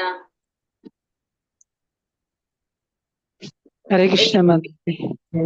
എങ്കിലും ഈ സുഹൃത്തുക്കളുടെ ഏകോപിച്ച ബലം തനിക്ക് വിജയം നേടിത്തരുമെന്ന് ദുര്യോധനൻ വിശ്വസിക്കുന്നു. അപ്പൊ ദുര്യോധനൻ പക്ഷെ എങ്കിലും വിചാരിക്കുന്നത് എന്താണ്? ഈ സുഹൃത്തുക്കളുടെ ഏകോപിച്ച ബലം തനിക്ക് വിജയം നേടിത്തരുമെന്നാണ് ആര് വിശ്വസിക്കുന്നത്? ദുര്യോധനൻ വിശ്വസിക്കുന്നത്. അപര്യാപ്തം തദസ്മാകം ബലം ഭീഷ്മാഭിരക്ഷിതം പര്യാപ്തം തിദമേതേഷാം ബലം ഭീമാഭിരക്ഷിതം. അളവറ്റതാണ് നമ്മുടെ സൈന്യബലം. പിതാമഹനായ ഭീഷ്മരാൽ സുരക്ഷിതവുമാണത്. എന്നാൽ ഭീമൻ രക്ഷിച്ചു പോരുന്ന പാണ്ഡവ സൈന്യമാകട്ടെ വളരെ പരിമിതമായിട്ടുള്ളതാണ്. അപ്പൊ നമുക്ക് ഓർമ്മയുണ്ടോ എത്ര അക്ഷോണിയായിട്ടാണ് ഇവര് യുദ്ധത്തിന് ഒരുങ്ങിയിരിക്കുന്നതെന്ന് അറിയോ? അതായത് 7 അക്ഷോണിപ്പടയും പിന്നെ 11 ദുര്യോധനന്റെ 7 അക്ഷോണിപ്പട പാണ്ഡവർക്കും 11 അക്ഷോണിപ്പട കൗരവർക്കും. അതിൽ 7 അക്ഷോണിപ്പടയുടെ കൂടെ ഭഗവാൻ ഉണ്ട്. ആരുടെ കൂടെ? പാണ്ഡവരുടെ കൂടെ. ഇങ്ങനെയായിട്ടാണ് യുദ്ധം നടക്കുന്നത്. അപ്പോ ഏറ്റവും കൂടുതൽ സൈന്യബലം ആർക്കാണുള്ളത്? ഇവിടെ സൈന്യബലമുള്ളത് ദുര്യോധനാദികൾക്കാണുള്ളത്. അത് ഭയങ്കര സുരക്ഷിതമാണ്. പിന്നെ ആരുണ്ട്? ഭീഷ്മ പിതാമഹനുണ്ട്, ദ്രോണാചാര്യരുണ്ട്, പിന്നെ കുറെ വേണ്ട വിശേഷപ്പെട്ട വലിയ വലിയ യോദ്ധാക്കളൊക്കെ എവിടെയുണ്ട്? ദുര്യോധനന്റെ ഒപ്പമുണ്ട്. അപ്പൊ അതുകൊണ്ട് തന്നെ ദുര്യോധനന് ഭയങ്കര ധൈര്യമാണ് അല്ലെ. എന്നാൽ ഭീമൻ രക്ഷിച്ചു പോരുന്ന പാണ്ഡവരുടെ സൈന്യാണെങ്കിലോ വളരെ പരിമിതമായിട്ടുള്ളതാണ്. അപ്പൊ അതാണ് ഇവിടെ ആര് പറയുന്നത്? ദുര്യോധനൻ പറയുന്നത്. ദുര്യോധനന് എന്നും ഭീമനോട് അസൂയ ഉണ്ടായിരുന്നു. കാരണം താൻ കൊല്ലപ്പെടുകയാണെങ്കിൽ അത് ഭീമന്റെ കൈകൊണ്ടായിരിക്കുമെന്ന് അദ്ദേഹത്തിന് അറിയാവുന്നത് കൊണ്ട് തന്നെ. അപ്പൊ ദുര്യോധനൻ എന്ന് ആരോട് അസൂയായിരുന്നു? ഭീമന്റെ അടുത്ത് അസൂയായിരുന്നു. കാരണം ദുര്യോധനൻ മരണപ്പെടുകയാണെങ്കിൽ അത് ആരുടെ കൈ കൊണ്ടായിരിക്കുന്നുണ്ട്? ഭീമന്റെ കൈ കൊണ്ടായിരിക്കും. ആര് മരണപ്പെടുന്നത്? ദുര്യോധനൻ കൊല്ലപ്പെടുകയാണെങ്കിൽ അത് ഭീമന്റെ കൈ കൊണ്ടായിരിക്കും എന്ന് അദ്ദേഹത്തിന് അറിയാവുന്നത് കൊണ്ട് തന്നെ ഭീമന് എപ്പോഴും ആർക്ക് ദേഷ്യമാണ്? ദുര്യോധനന് ദേഷ്യമായിരുന്നു. അയനേഷു ച സർവേഷു യഥാ ഭാഗമവസ്ഥിതാഃ ഭീഷ്മമേവാഭിരക്ഷന്തു ഭവന്തഃ സർവ ഏവ ഹി. സൈന്യവ്യൂഹത്തിൽ മർമ്മസ്ഥാനങ്ങളിൽ ഉറച്ചു നിന്നുകൊണ്ട് നിങ്ങൾ ഓരോരുത്തരും ഭീഷ്മ പിതാമഹന് പരിപൂർണ പിന്തുണ നൽകണം. ഇനി എല്ലാവരോടും പറയാണ്, സൈന്യവ്യൂഹത്തില് ഓരോ സ്ഥലത്ത് മർമ്മമായിട്ടുള്ള ഓരോ സ്ഥലങ്ങളിൽ നിന്നുകൊണ്ട് എന്ത് ചെയ്യണം? നിങ്ങള് ഭീഷ്മ പിതാമഹന് പിന്തുണ നൽകണം എന്ന് പറയാണ്. കാരണം ഇവിടെ ദുര്യോധനൻ പറയുന്നത് ഭീഷ്മ പിതാമഹന് പിന്തുണ നൽകണം എന്നാണ് ഇവിടെ പറയുന്നത്. കാരണം ഭീഷ്മരെ പുകഴ്ത്തി പറഞ്ഞത് മറ്റുള്ളവരെ അവഗണിക്കുകയായി കരുതുമെന്ന് സംശയിച്ച് ദുര്യോധനൻ സ്വാഭാവികമായ നയചാരിത്യത്തോടെ സന്ദർഭാനുസൃതമായിട്ട് എന്ത് ചെയ്യാണ്, ചുവടുമാറാണ് ചെയ്യുന്നത്. അപ്പൊ ഭീഷ്മദേവരെ കുറിച്ച് പൊക്കി പറഞ്ഞു കഴിഞ്ഞാൽ അല്ലെങ്കിൽ പുകഴ്ത്തി പറഞ്ഞാൽ മറ്റുള്ളവർക്കത് ഇഷ്ടാവില്ല അല്ലെ, മറ്റുള്ളവരെ അവഗണിക്കുകയാണെന്ന് കരുതുമെന്ന് സംശയിച്ചുകൊണ്ട് സ്വാഭാവികമായിട്ട് നിന്നിട്ട് ആരെ സന്ദർഭത്തിനനുസരിച്ച് ആര് പറയുന്നത്, സ്വാഭാവികമായിട്ട് നയചാരിര്യത്തോടെ സന്ദർഭാനുസൃതമായി ചുവടുമാറാണ് ഇവിടെ ആര് ചെയ്യുന്നത്, ദുര്യോധന ചെയ്യുന്നത്. അപ്പൊ ഭീഷ്മ പിതാമഹനും സൗണ്ട് ക്ലിയർ ഇല്ല, എനക്ക് മാത്രം. എല്ലാവർക്കും ഉണ്ടോ പ്രോബ്ലം? ഇല്ലല്ലോ, നല്ലതായിട്ട് കേൾക്കാൻ പറ്റുന്നുണ്ട്. കേൾക്കാം. ഓക്കെ, കുറവാ. നെറ്റിന്റെ പ്രോബ്ലം ആയിരിക്കും. വീഡിയോ ഓൺ ആണെങ്കിൽ ഓഫ് ചെയ്തോളൂ മാതാജി, ചിലപ്പോ ശരിയാവും. അപ്പൊ ദുര്യോധനൻ എന്താ ചെയ്യുന്നത്, മറ്റുള്ളവരെ പറ്റി പുകഴ്ത്തി പറയുന്നത്, അപ്പൊ മറ്റുള്ളവരെ അവഗണിക്കുന്ന ഭീഷ്മ പിതാമഹനെ പുകഴ്ത്തി പറയുന്നത് മറ്റുള്ളവരെ അവഗണിക്കുകയാണെന്ന് കരുതും അത് എന്ന് വിചാരിച്ചുകൊണ്ട് എന്താണ്, ഈ ചാരിത്രത്തോടെ സന്ദർഭത്തിനനുസരിച്ച് ആര് പറയാണ് ഇവിടെ, ദുര്യോധനൻ പറയാണ്. അദ്ദേഹം വൃദ്ധനാണ്, അദ്ദേഹത്തിനെ രക്ഷിക്കണം, നമ്മൾ അദ്ദേഹത്തിന് സുരക്ഷ കൊടുക്കണം, അതുകൊണ്ട് ഓരോ മർമ്മസ്ഥാനങ്ങളിൽ എല്ലാവരും നിൽക്കണം എന്നൊക്കെ പറഞ്ഞിട്ട് മറ്റുള്ളവരെയും കൂടി കയ്യിലെടുക്കാന്ന് പറയില്ല. അതാണ് ഇവിടെ ആര് ചെയ്യണത്, ദുര്യോധനൻ ചെയ്യുന്നത്.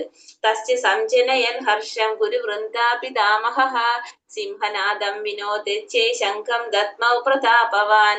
അപ്പോൾ പരാക്രമിയും കുരുപിതാമഹനുമായ ഭീഷ്മർ ദുര്യോധനൻ ആഹ്ലാദം ജനിപ്പിക്കുമാറ് സിംഹഗർജനം പോലെയുള്ള ശബ്ദമുണ്ടാക്കിക്കൊണ്ട് തന്റെ ശംഖ് എടുത്തൂതി. ഇത് കഴിഞ്ഞപ്പോ എന്താണ്, പ്രതാപശാലിയായിട്ടുള്ള പരാക്രമിയും കുരുപിതാമഹനുമായ ഭീഷ്മ പിതാമഹൻ എന്ത് ചെയ്തു, ദുര്യോധനന് സന്തോഷം കിട്ടാൻ വേണ്ടിയിട്ട്, ആഹ്ലാദം ജനിപ്പിക്കാൻ വേണ്ടിയിട്ട് സിംഹഗർജനം പോലെയുള്ള ശബ്ദം ഉണ്ടാക്കിക്കൊണ്ട് തന്റെ ശംഖ് എടുത്ത് ഊതി. കാരണം പിതാമഹൻ എന്തറിയാം, ഭീഷ്മ പിതാമഹൻ അറിയാം, പരോക്ഷമായിട്ട് മുന്നറിയിപ്പും കൂടി കൊടുക്കുകയാണ് ചെയ്യുന്നത് ഇവിടെ. കാരണം ആരാണ് പാണ്ഡവ പക്ഷത്തുള്ളത്, ഭഗവാനാണ്. ഭഗവാൻ മറുപക്ഷത്താകയാൽ ഈ യുദ്ധത്തിൽ വിജയം പ്രതീക്ഷിക്കാൻ വയ്യെന്ന് വിഷാദഗ്രസ്തനായ ദുര്യോധനന് ശംഖിന്റെ പ്രതീകത്തിലൂടെ ഭീഷ്മർ പരോക്ഷമായി മുന്നറിയിപ്പ് നൽകുകയാണ് ചെയ്യുന്നത്. ഇതറിയുന്നത് എന്താണ്, കാരണം ഭഗവാനാണ് അവരുടെ കൂടെ ഉള്ളത്, അതുകൊണ്ട് വിജയം പ്രതീക്ഷിക്കാൻ പാടില്ല എന്നുള്ളത് ആർക്കറിയാം, ഭീഷ്മ പിതാമഹൻ അറിയാം. അപ്പൊ ഇൻഡയറക്ട്ലി മുന്നറിയിപ്പ് നൽകാണ് ഇവിടെ ആര് ചെയ്യുന്നത്, ഭീഷ്മ പിതാമഹ ചെയ്യുന്നത്. തഥാ ശംഖശ്ച ഭീര്യശ്ച പണവാനക ഗോമുഖാഃ സഹസൈവാഭ്യഹന്യന്ത സാ ശബ്ദസ്തു മൂലോഭവത്. അതിനെ തുടർന്ന് ശംഖ്, ചെണ്ട, മദളം, കാഹളം എന്നിവയുടെ ശബ്ദം എമ്പാടും ഉയർന്നു. യുദ്ധരംഗത്ത് കോലാഹലമായി. അപ്പൊ ഇത് മാത്രല്ല, ഇതിനെ തുടർന്ന് അവിടെ എന്താ സംഭവിച്ചത്, ശംഖ്, ചെണ്ട, മദളം, കാഹളം തുടങ്ങിയ ശബ്ദം എല്ലാവരും ഒന്ന്. കാരണം യുദ്ധരംഗത്ത് എല്ലാവരും ശംഖ് വിളിക്കുമ്പോ എന്താണ്, സ്വാഭാവികമായിട്ട് ഭയങ്കര കോലാഹലായിരിക്കും അല്ലെ, അങ്ങനെ ഉണ്ടായി. തഥാ ശേത്യർഹേർ യുദ്ധേ മഹദീശന്തി സ്ഥിതൗ മാധവ പാണ്ഡവശ്ചൈവ ദിവ്യ ശംഖൗ പ്രദത്മതുഃ. മറുവശത്ത് കൃഷ്ണാർജുനന്മാർ വെള്ള കുതിരകളെ പൂട്ടിയ തേരിൽ നിന്നുകൊണ്ട് തങ്ങളുടെ ശംഖുകൾ മുഴക്കി. ഇത് മാത്രമല്ല, മറ്റു വശത്ത് എന്താണ്, വെള്ള കുതിരകളെ പൂട്ടിയ തേരുകൊണ്ട് ആര്, കൃഷ്ണനും അർജുനനും അവരുടെ ശംഖുകള് മുഴക്കി. അവരുടെ ശംഖുകള് പിതാമഹന്റെ ശംഖിനേക്കാളും ദിവ്യമായ ശംഖുകളാണ് ആരുടെ, ഭഗവാന്റെയും അർജുനന്റെയും ഒക്കെ ശംഖുകള്. അപ്പൊ ഇവരെവിടെ നിന്നിട്ടാണ് മുഴക്കി എന്ന് പറയുന്നത്, വെള്ള കുതിരകളെ പൂട്ടിയ തേരിൽ നിന്നുകൊണ്ട്. ആ കുതിരയുടെ തേരിന് ഒരു പ്രത്യേകത ഉണ്ട്, അത് അഗ്നിദേവൻ സമ്മാനിച്ചതാണ്. 3 ലോകങ്ങളിൽ വിജയം മാത്രം കൈവരിക്കാനുള്ള ഒരു തേരാണ് എന്ത്, ഈ വെള്ള കുതിരകളെ പൂട്ടിയ തേര്. അതിൽ നിന്നുകൊണ്ട് അവരും എന്ത് ചെയ്തു, അവരും ശംഖുകൾ മുഴക്കി. ജയസ്തു പാണ്ഡുപുത്രാണാം യേശാം പക്ഷേ ജനാർദ്ദന. കൃഷ്ണ ഭഗവാൻ പാണ്ഡുപുത്രരുടെ കൂടെയാകയാൽ അവർ വിജയം നേടുന്നു. എവിടെയെല്ലാം ഭഗവത് സാന്നിധ്യമുണ്ടോ അവിടെയെല്ലാം ഐശ്വര്യ ദേവതയും വാഴുന്നു. ഭാഗ്യദേവത ഒരിക്കലും പ്രിയതമനെ വേർപിരിയാറില്ല. അപ്പൊ ഭഗവാൻ എവിടെയുണ്ടോ അവിടെ ആരുണ്ടാവും, പ്രിയതമയായിട്ടുള്ള ലക്ഷ്മി ദേവി ഉണ്ടാവും. ഇത് പിന്നെ പറയാം. പാഞ്ചജന്യം ഋഷികേശോ ദേവദത്തം ധനഞ്ജയ പൗണ്ഡ്രം ദത്മൗ മഹാശംഖം ഭീമകർമാവൃഖോദരഃ. കൃഷ്ണ ഭഗവാൻ പാഞ്ചജന്യം എന്ന ശംഖൂതി അർജുനൻ ദേവദത്തവും ദുഷ്കർമ്മങ്ങളിൽ മുൻനിൽക്കുന്നവനും ഭോജനപ്രിയനുമായ ഭീമൻ പൗണ്ഡ്രം എന്ന ശംഖ് മുഴക്കി. അപ്പൊ ഓരോരുത്തരും ഇനി അവരവരുടെ ശംഖുകൾ മുഴക്കി. പാഞ്ചജന്യം എന്ന ശംഖ് ആരുടെയാണ്? ഭഗവാൻ കൃഷ്ണൻ പാഞ്ചജന്യം എന്ന ശംഖൂതി അർജുനന്റെ ശംഖ് ദേവദത്തം, ദുഷ്കർമ്മങ്ങളിൽ മുന്നിൽ നിൽക്കുന്ന ഭോജനപ്രിയനായിട്ടുള്ള ഭീമൻ പൗണ്ഡ്രം എന്ന ശംഖും മുഴക്കിയെന്ന് പറയാണ്. കൃഷ്ണൻ ഋഷികേശൻ എന്നറിയപ്പെടുന്നു. സർവ്വ ഇന്ദ്രിയങ്ങളുടെയും ഉടമയാണ് ഋഷികേശൻ എന്ന വാക്കിനർത്ഥം. ജീവജാലങ്ങളെല്ലാം കൃഷ്ണ ഭഗവാന്റെ അംശങ്ങളാണ്. അതുകൊണ്ട് അവയുടെ ഇന്ദ്രിയങ്ങളും ഭഗവാന്റെ ഇന്ദ്രിയാംശങ്ങൾ തന്നെയാണ്. അപ്പൊ ഭഗവാൻ കൃഷ്ണൻ ഋഷികേശൻ എന്നും അറിയപ്പെടുന്നുണ്ട്. കാരണം നമുക്കറിയാം എല്ലാ ഇന്ദ്രിയങ്ങളും നിയന്ത്രിക്കുന്നതുകൊണ്ട് ഭഗവാൻ ഋഷികേശൻ എന്നറിയപ്പെടുന്നു. അതിന്റെ അർത്ഥം തന്നെ എന്താണ്? സർവ്വേന്ദ്രിയങ്ങളുടെയും ഉടമ എന്നാണ് ഋഷികേശൻ എന്ന വാക്കിന് അർത്ഥമാക്കിയിട്ടുള്ളത്. ജീവജാലങ്ങളെല്ലാം കൃഷ്ണ ഭഗവാന്റെ അംശങ്ങളായതുകൊണ്ട് തന്നെ അവയുടെ ഇന്ദ്രിയങ്ങളും ആരുടെ അംശമാണ്? ഭഗവാന്റെ അംശം തന്നെയാണ്. അപ്പൊ അതുകൊണ്ട് ഭഗവാനെ ഋഷികേശൻ എന്നും പറയുന്നത്. അപ്പൊ ഓരോരുത്തരും അവരുടെ ശംഖുകൾ മുഴക്കിയതിനെ കുറിച്ചാണ് ഇവിടെ പറയുന്നത്. ഇനി അടുത്തത് അനന്ത വിജയം രാജ കുന്തി പുത്രോ യുധിഷ്ഠിരഃ നകുല സഹദേവശ്ച സുഘോഷ മണിപുഷ്പകൗ കാശ്യസ്യ പരമേശ്വാസ ശിഖണ്ഡി ച മഹാരഥഃ ദൃഷ്ടദുമ്നോ വിരാടശ്ച സാത്യകിശ്ചാപരാജിതഃ ദ്രുപദോ ദ്രൗപദേയാശ്ച സർവശ്ച പൃഥിവീപതേ സൗഭദ്രശ്ച മഹാബാഹോ ശംഖം ദത്മോ പൃഥക് പൃഥക്. കുന്തിപുത്രനും വില്ലാളി വീരനായ കാശി രാജാവും മഹാവിരാധനായ ശിഖണ്ഡിയും ദൃഷ്ടദുമ്നൻ വിരാടൻ തോൽവി പിണയാതെ സാത്വികി ദ്രുപദൻ ദ്രൗപദി പുത്രന്മാർ മഹാബാഹുവായ സുഭദ്രാപുത്രൻ എന്നിവരും ശംഖനാഥം മുഴക്കി. അപ്പൊ കുന്തിപുത്രനായിട്ടുള്ള യുധിഷ്ഠിരൻ ശംഖുതിക്ക് ഏതാണ്? അനന്ത വിജയം. നകുല സഹദേവന്മാര് സുഘോഷം മണിപുഷ്പകം എന്ന് പറഞ്ഞ ശംഖുകൾ മുഴക്കി. പിന്നെ വില്ലാളി വീരനായ കാശി രാജാവ്, മഹാരഥനായ ശിഖണ്ഡി, ദൃഷ്ടദുമ്നൻ വിരാടൻ തോൽവി പിണയാത്ത സാത്വികി ദ്രുപദൻ ദ്രൗപദി പുത്രന്മാര് മഹാബാഹുവായ സുഭദ്രാപുത്രന്മാർ ഇവരൊക്കെ എന്താണ്? ഓരോരുത്തരും അവരവരുടെ ശംഖുകള് മുഴക്കാനായിട്ട് തുടങ്ങി. ുള്ളത് പരിഷ്കൃതമായ ശ്രമം നല്ലതിനല്ലത് സ്വയം ചെയ്യുന്ന നയപൂർവ്വം ധൃതരാഷ്ട്രം അറിയിക്കുകയാണ്. അപ്പൊ പാണ്ഡുവിന്റെ മക്കളുടെ കൂടെ ധർമ്മത്തിനാണ് അവർ പോരാടുന്നത്. ധർമ്മം സംരക്ഷിക്കാനാണ് അവർ പോരാടുന്നത്. മാത്രമല്ല അവരുമായിട്ടുള്ള ഈ ശ്രമം, അവരോട് ഉപദ്രവം കാണിക്കുന്ന ഈ ശ്രമം നല്ലതിനല്ലെന്ന് ഇവിടെ ആരും മുന്നറിയിപ്പ് നൽകുന്നുണ്ട്. ഇൻഡയറക്ട്ലി സഞ്ജയൻ ധൃതരാഷ്ട്രക്ക് നയപൂർവമായിട്ട് അറിയിക്കുന്നുണ്ട് ഇവിടെ. സഘോഷാധാർദ്ധരാഷ്ട്രാണാം ഹൃദയാനീവ ധ്യാരയത് നഭശ്ച പൃഥിവീം ചൈവ തുമൂലഭ്യനുനാദയൻ. വിവിധ ശംഖങ്ങൾ അത് ഘോഷം കേട്ടപ്പോ എന്താണ്? അതെവിടേക്കാണ്? ഭൂമിയിലും അന്തരീക്ഷത്തിലും ഒക്കെ അത് മാറ്റിലുകൊള്ളാൻ പുത്രന്മാരുടെ ഹൃദയവും പിളർക്കുകയായി എന്ന് പറയുന്നത്. കാരണം ഈ സൗണ്ടുകൾ കേട്ടപ്പോ അവർക്ക് പേടിയായി. കാരണം ദുര്യോധന പക്ഷത്തുള്ള ഭീഷ്മാദികൾ ശംഖുകൾ ഊതിയപ്പോ പാണ്ഡവരുടെ ഹൃദയം പിളർന്നതായിട്ട് ഇവിടെ പറയുന്നില്ല. പക്ഷെ ഇവിടെ ധൃതരാഷ്ട്രപുത്രന്മാരുടെ ഹൃദയങ്ങളെ ശംഖുഘോഷം പിളർത്തുന്ന എടുത്ത് പറയുകയാണ് ചെയ്യുന്നത്. കാരണം ഇത് കൃഷ്ണ ഭഗവാനില് പാണ്ഡവർക്കുള്ള വിശ്വാസത്തെയാണ് നമുക്ക് മനസ്സിലാക്കാനായിട്ട് സാധിക്കുന്നത്. ഏതൊരു മഹാവിപത്തിന്റെ നടുവിലും പരമദിവ്യോത്തമ പുരുഷനിൽ അഭയം നേടിയവർക്ക് പേടിക്കാനുണ്ടാവില്ല. അപ്പൊ എത്ര വലിയ ആപത്ത് വന്നാലും ഭഗവാൻ അഭയം തേടിയിട്ടുള്ളവർക്ക് ഒരിക്കലും എന്തിന്റെ ആവശ്യമില്ല, പേടി ഉണ്ടാവില്ല. കാരണം ഭഗവാനിലുള്ള ഒരു വിശ്വാസം അതാണ് ആരുടെ? പാണ്ഡവരുടെ. അതുകൊണ്ട് അവർക്ക് പേടി തോന്നില്ല. പക്ഷേ ധൃതരാഷ്ട്രപുത്രന്മാർക്ക്, ദുര്യോധനാദികൾക്ക് എന്ത് സംഭവിച്ചു? അവർക്ക് പേടി തോന്നി. കാരണം അവർ ഭഗവാനിൽ വിശ്വസിക്കുന്നില്ല. പക്ഷെ ഭഗവാനിൽ വിശ്വസിക്കുന്നത് കൊണ്ട് പാണ്ഡവർക്ക് യാതൊരു തരത്തിലുള്ള ഭയവും അവർക്ക് ഉണ്ടായിരുന്നില്ല. അഥ വ്യവസ്ഥിതാൻ ദൃഷ്ടാ ധാർതരാഷ്ട്രാൻ കവിദ്വജഃ പ്രവൃത്തെ ശസ്ത്ര സമ്പാദേ ധനുരുദ്യമ പാണ്ഡവഃ ഋഷികേശം തഥാ വാക്യം ഇതമാഹാമഹീപതേ. അല്ലയോ രാജാവേ, പിന്നെ പാണ്ഡുപുത്രനായ അർജുനൻ ഹനുമാൻ കൊടിയടയാളമുള്ള തേരിൽ ഇരുന്നു കൊണ്ട് വില്ലെടുത്ത് ശരങ്ങൾ ഉതിർക്കാൻ തയ്യാറായി. മറുവശത്ത് അണിനിന്നിരുന്ന കൗരവ സൈന്യത്തെ നോക്കി ഇങ്ങനെ കൃഷ്ണനോട് പറഞ്ഞു. ഇനിയും പറയുന്നതാണ്, അല്ലയോ രാജാവേ, ധൃതരാഷ്ട്രർ പറയാണ് എന്തിന്? പാണ്ഡുപുത്രനായിട്ടുള്ള അർജുനൻ എവിടെയാണ്? ഹനുമാൻ കൊടിയടയാളമുള്ള ആ തേരിനെ വിശേഷിപ്പിക്കുകയാണ്. ഹനുമാന്റെ കൊടിയടയാളമുള്ള തേരിൽ ഇരുന്നു കൊണ്ട് വില്ലെടുത്ത് ശരങ്ങൾ ഉതിർക്കാൻ തയ്യാറായി. മറുവശത്താണ് നിന്നിരുന്ന കൗരവ സൈന്യത്തെ ഒന്ന് നോക്കി കൃഷ്ണൻ സൈന്യത്തെ നോക്കി കൃഷ്ണനോട് ഇങ്ങനെ പറഞ്ഞു എന്ന് പറയാണ് ഇവിടെ. അപ്പൊ ആ തേരിന്റെ പ്രത്യേകത പറയാണ്. ആ തേരിന് എന്താണ്, അതിന് മേലൊരു കൊടിക്കൂറയുണ്ട്. അതിൽ ആരുടെ അടയാളമുണ്ട്? ഹനുമാന്റെ കൊടി അടയാളമുണ്ട് ആ തേര്. അപ്പൊ നമ്മൾ പറഞ്ഞു 3 ലോകങ്ങളിൽ വിജയം മാത്രമേ ഉണ്ടാവുള്ളൂ എന്ന് പറഞ്ഞു. പിന്നെ അഗ്നിദേവ സമ്മാനിച്ചതാണെന്ന് പറഞ്ഞു. പിന്നെ ലക്ഷ്മി ദേവി ഉണ്ട്, കാരണം ഭഗവാനുള്ളിടത്ത് ലക്ഷ്മി ദേവി ഉണ്ടാവും നമ്മൾ പറഞ്ഞു. പിന്നെ ഭഗവാൻ ഉണ്ട്. പിന്നെ അതുപോലെ തന്നെ ഇപ്പൊ ഇവിടെ ഒരു പോയിന്റ് കൂടി പറഞ്ഞെന്താണ്, ഹനുമാന്റെ കൊടി അടയാളം, ഹനുമാൻ കൊടി അടയാളമുള്ള തേരിൽ ഇരുന്നു കൊണ്ട് എന്ന് പറയുന്നത്. അപ്പൊ ഹനുമാന്റെ കൊടി അടയാളം ആ തേരിന്റെ പ്രത്യേകതയാണ്. ഹനുമത് രൂപ മറ്റൊരു വിജയ ചിഹ്നമാണ്. രാമരാവണ യുദ്ധത്തിൽ രാമന്റെ സഹായിയായിരുന്ന ആര്? ഹനുമാൻ. രാമൻ വിജയിച്ചു.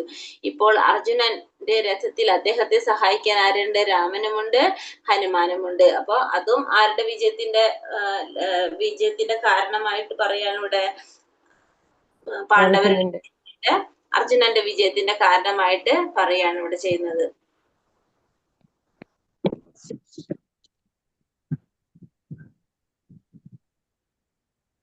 അർജുന ഉവാച സേനയോരുഭയോർമധ്യേ രഥം സ്ഥാപായ മേ അച്യുത യാവദേതാൻ നിരീക്ഷേഹം യോധു കാമാനവസ്ഥിതാൻ കൈർമയാ സഹയോദ്ധവ്യം അസ്മിൻ രണസമുദ്യമേ.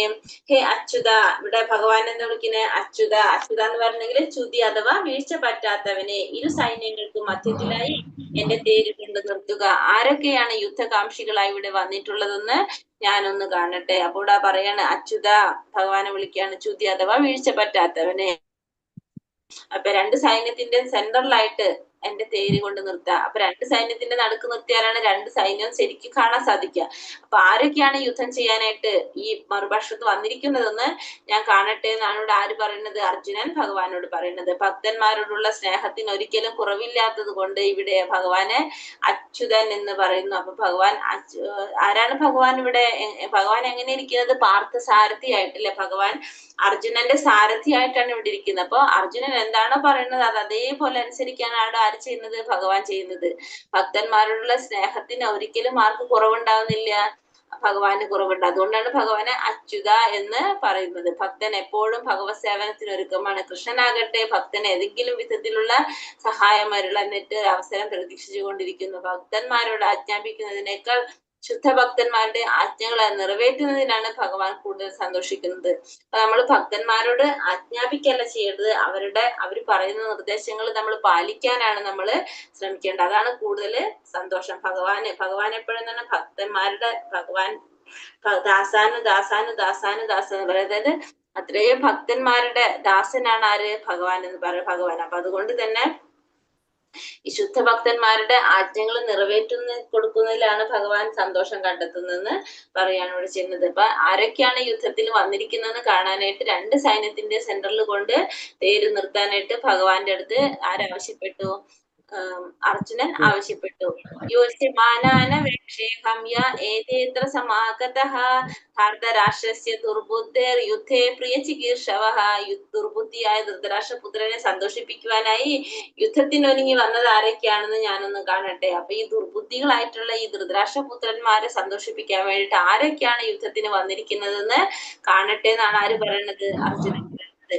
ദുര്യോധനൻ പിതാവായ ധൃതരാഷ്ട്രന്റെ സഹായത്തോടെ പാണ്ഡവരുടെ രാജ്യം കയ്യിലടക്കാൻ കുടിലതന്ത്രങ്ങൾ പ്രയോഗിക്കുകയാണെന്ന് എല്ലാവർക്കും അറിയാവുന്ന കാര്യം. കാരണം പണ്ടേ തൊട്ട് എല്ലാവർക്കും അറിയാവുന്ന കാര്യമാണ് ദുര്യോധനന്റെ സ്വഭാവം. എന്നിട്ടും ദുര്യോധനെ സഹായിക്കാനായിട്ട്, ദുര്യോധന്റെ ഒപ്പം നിന്നിട്ട് ഈ പാണ്ഡവരെ തോൽപ്പിക്കാനായിട്ട് ആരൊക്കെയാണ് വന്നിരിക്കുന്നതെന്ന് കാണട്ടെ എന്നാണ് ഇവിടെ ആര് ആവശ്യപ്പെടുന്നത്? അർജുനൻ ആവശ്യപ്പെടുന്നത്. അപ്പോൾ അതിന് കൂട്ടുനിൽക്കുന്നവര് ഒരേ തരം തൂവൽ പക്ഷികൾ ആണ്. കാരണം അവർ ഒരേപോലെയുള്ളവരായി മാറാണല്ലോ അല്ലെ. ആരെല്ലാം എന്നറിയാൻ മാത്രമാണ് അവരുമായി ഒത്തുതീർപ്പുണ്ടാക്കാനല്ല യുദ്ധകളത്തിൽ വെച്ച് അർജുനൻ യോദ്ധാക്കളെ കാണാൻ ആവശ്യപ്പെട്ടത്. സഞ്ജയൻ പറയാണ് ഇവിടെ ഒരേ തരത്തിലുള്ള തൂവൽ പക്ഷികൾ. കാരണം ഇവരൊക്കെ എന്താണ് ചെയ്യുന്നത്? ദുര്യോധനാദികളോടൊപ്പം കൂടെ നിന്നിട്ടാണ് ആരെ തോൽപ്പിക്കാനായിട്ട് ശ്രമിക്കുന്നത്? പാണ്ഡവരെ തോൽപ്പിക്കാനായിട്ട് ശ്രമിക്കുന്നത്. അപ്പൊ അവരുടെയൊക്കെ സ്വഭാവം ഒരേപോലെയാണ്. കാരണം പണ്ടേ തൊട്ട് എല്ലാവർക്കും അറിയാവുന്ന കാര്യമാണ്. എന്നിട്ടും അത് അവരെ സപ്പോർട്ട് ചെയ്യണ്ടെങ്കിൽ എന്താണ് പറയുന്നത്? അത് ആരൊക്കെയാണെന്ന് അറിയാനായിട്ട് ആർക്ക് ആഗ്രഹമുണ്ട്? അർജുനന് ആഗ്രഹമുണ്ട്. അവരായിട്ട് ഒത്തുതീർപ്പൊന്നും നോക്കാനല്ല, പക്ഷെ ആരൊക്കെയാണ് വന്നിരിക്കുന്നതെന്ന് അറിയണമല്ലോ എന്ന് അർജുനൻ ചിന്തിക്കാണ്. ഏവ മുക്തോ ഋഷി കേശോ ഗുഡാകേശേന ഭാരത സേനയോരുഭയോർമധ്യേ സ്ഥാപയിത്വാരഥോത്തമം. സഞ്ജയൻ പറഞ്ഞു, ഹേ ഭാരതപുത്ര, അർജുനന്റെ ഈ വാക്ക് കേട്ടിട്ട് കൃഷ്ണ ഭഗവാൻ ശ്രേഷ്ഠമായ ആ രഥത്തെ ഇരു സൈന്യങ്ങൾക്ക് നടുവിൽ കൊണ്ട് നിർത്തി. അപ്പൊ ഇത് കേട്ടപ്പോ എന്ത് ചെയ്തു? അർജുനന്റെ സംസാരം കേട്ടപ്പോ ഭഗവാൻ എന്ത് ചെയ്തു? ആ തേര് രണ്ട് സൈന്യത്തിന്റെ സെന്ററിലായിട്ട് കൊണ്ട് നിർത്തി.